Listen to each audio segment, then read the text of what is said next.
Hello বন্ধুরা, প্রিয়া ইপসা কিচেনে তোমাদের সবাইকে স্বাগত। আজকে আমি করে দেখাচ্ছি গোটা গোটা পটল দিয়ে পটল পোস্ত। তোমরা অনেকেই এই পটল পোস্ত করতে পারো, আমি এটা কেমনভাবে তৈরি করি সেটাই তোমাদের সাথে আজকে শেয়ার করলাম। আমার নতুন বন্ধুদের কাছে অনুরোধ রইল, প্লিজ আমার চ্যানেলটিকে সাবস্ক্রাইব করে দিও। দেখো, পটলের মুখের দুদিকটা কেটে নিয়েছি, দিয়ে একটু একটু করে খোসা ছাড়িয়ে নিয়েছি। এবার ছুরি দিয়ে পটলগুলো একটু চিড়ে চিড়ে দিচ্ছি, তাহলে গ্রেভিটা খুব সুন্দরভাবে পটলের মধ্যে ঢুকে যাবে। এইভাবে আমি সব পটলগুলো ছুরি দিয়ে চিড়ে চিড়ে নেব। এবারে দিয়ে দিচ্ছি একটু হলুদ গুঁড়ো আর আন্দাজ করে নুন হলুদটা দিয়ে পটলগুলোর সাথে ভালো করে মাখিয়ে নেব।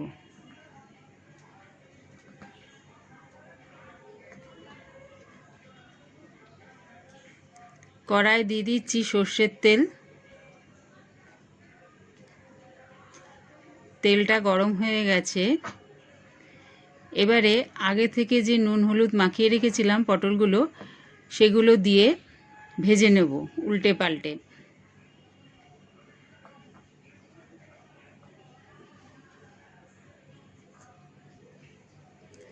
এইভাবে উল্টে পাল্টে পটলগুলো আমি লাল লাল করে ভেজে নেব।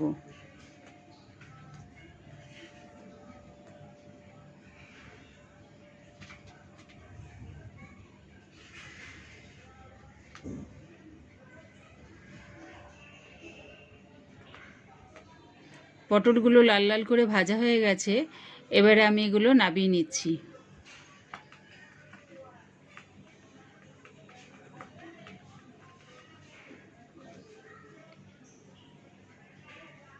ওই তেলেই দিয়ে দিচ্ছি হাফ চামচের মতন ফোড়নে কালো জিরে।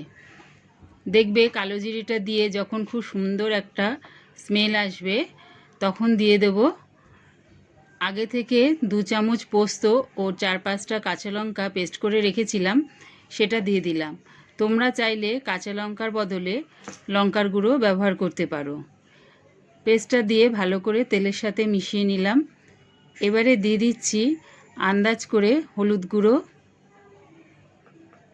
আর স্বাদ অনুযায়ী নুন হলুদটা দিয়ে আবারও ভালো করে একটু কষিয়ে নেব।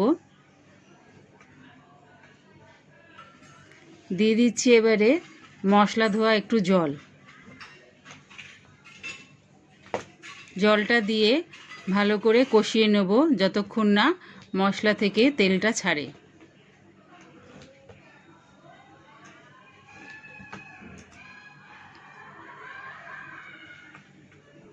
দেখো, মশলা থেকে তেলটা ছেড়ে দিয়েছে। এবার আমি দিয়ে দিলাম বেশ খানিকটা জল।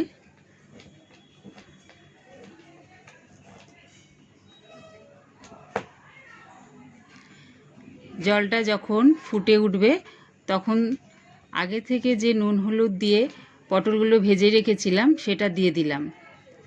এবারে চাপা দিয়ে পটলটা সেদ্ধ হতে দিলাম। কিছুক্ষণ পর চাপাটা খুলে দেখে নিচ্ছি পটলগুলো সেদ্ধ হয়েছে কিনা। বেশ কিছুটা এখন একটু জল আছে, জলটা আমি আরেকটু মরিয়ে নেব, তাই আরেকটু চাপা দিয়ে পটলটা সেদ্ধ হতে দিলাম। চাপাটা আবার খুলে দেখে নিচ্ছি। দেখো, পটলটা খুব সুন্দরভাবে সেদ্ধ হয়ে গেছে এবং জলটাও আমার শুকিয়ে গেছে। রেডি হয়ে গেছে আমার গোটা গোটা পটল দিয়ে পটল পোস্ত।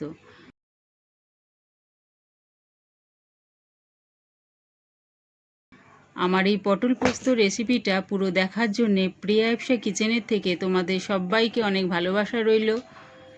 প্লিজ আমার চ্যানেলটিকে সাবস্ক্রাইব করে দিও, লাইক করে দিও, বন্ধু ও আত্মীয়দের মধ্যে শেয়ার করে দিও।